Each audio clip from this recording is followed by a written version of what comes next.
Olá, mulher linda, sábia e que edifica ao lar. Eu sou Eliane Cristine e estamos lendo juntas o livro Arrependimento Profundo e Eficaz, de Hernani Santos. Esta leitura foi autorizada. Para aquisição do livro, entre em contato com a editora Vem. Leitura número 11, Pecado. Pai, eu oro pela amiga que me ouve. Que em nome de Jesus ela seja sensível ao ouvir tua voz e que ela possa obedecer.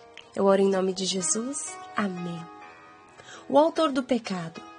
Deus não pode ser considerado o autor do pecado. Ninguém ao ser tentado, diga sou tentado por Deus, porque Deus não pode ser tentado pelo mal. E Ele mesmo a ninguém tenta. Tiago capítulo 1, verso de número 13.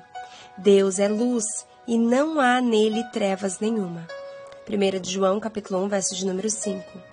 Deus de maneira nenhuma causa o pecado, o incita, o tolera, é autor ou o aprova ou de alguma maneira consente com ele.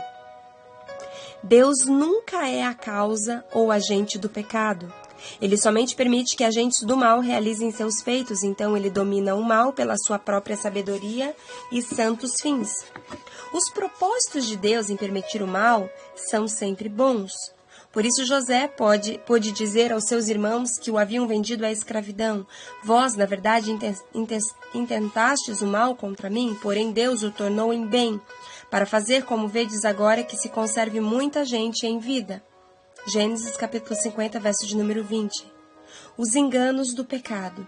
Existem pelo menos 5 enganos que o pecado promove na mente da pessoa. São eles. Primeiro, traz satisfação e felicidade. Mentira. Na realidade, o pecado poderá até lhe trazer prazer, mas jamais lhe trará felicidade.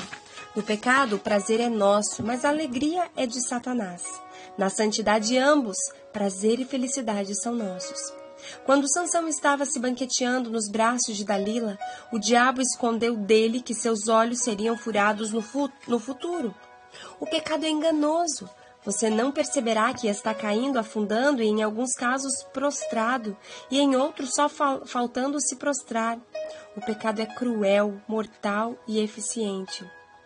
Segundo, você não ficará sozinho. Mentira!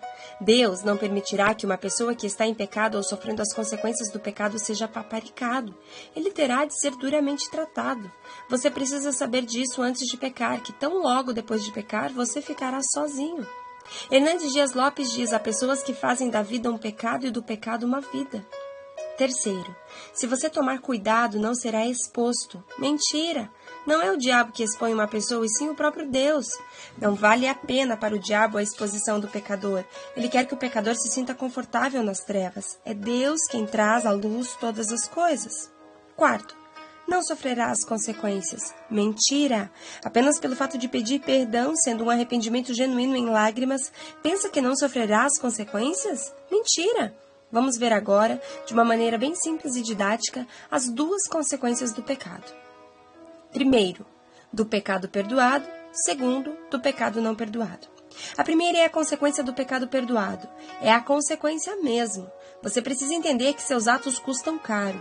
Você ter sido perdoado, e vai por mim, se houve um verdadeiro arrependimento seguido do abandono do pecado, você será perdoado. Mesmo assim, irá arcar com as consequências dos seus atos.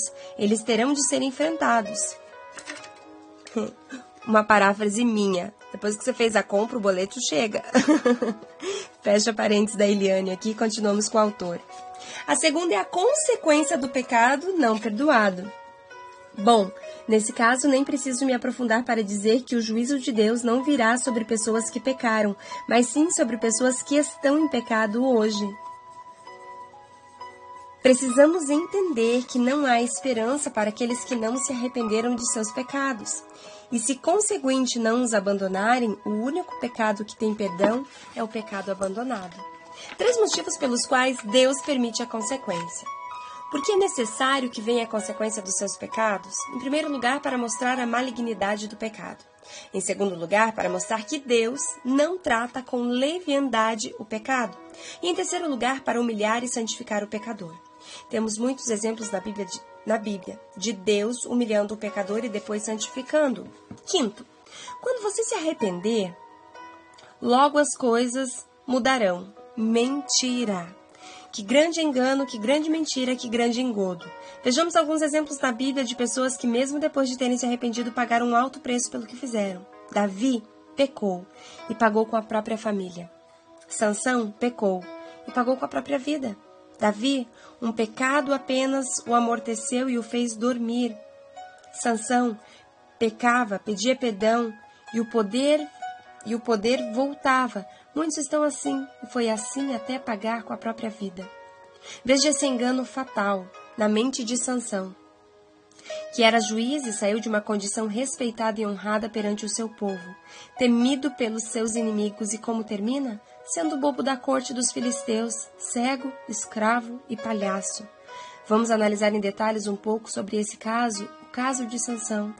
Em Juízes, no capítulo 15, veremos todos esses detalhes. Sansão era um grande homem de Deus. Não foi como Jefté, que julgou Israel apenas por 6 meses e por causa dos seus enormes desvios de caráter foi cortado. Mas também não foi como Gideão, que julgou Israel por 40 anos. Sansão julgou a nação do Senhor por 20 anos, um tempo razoável. Uau! Glória a Deus!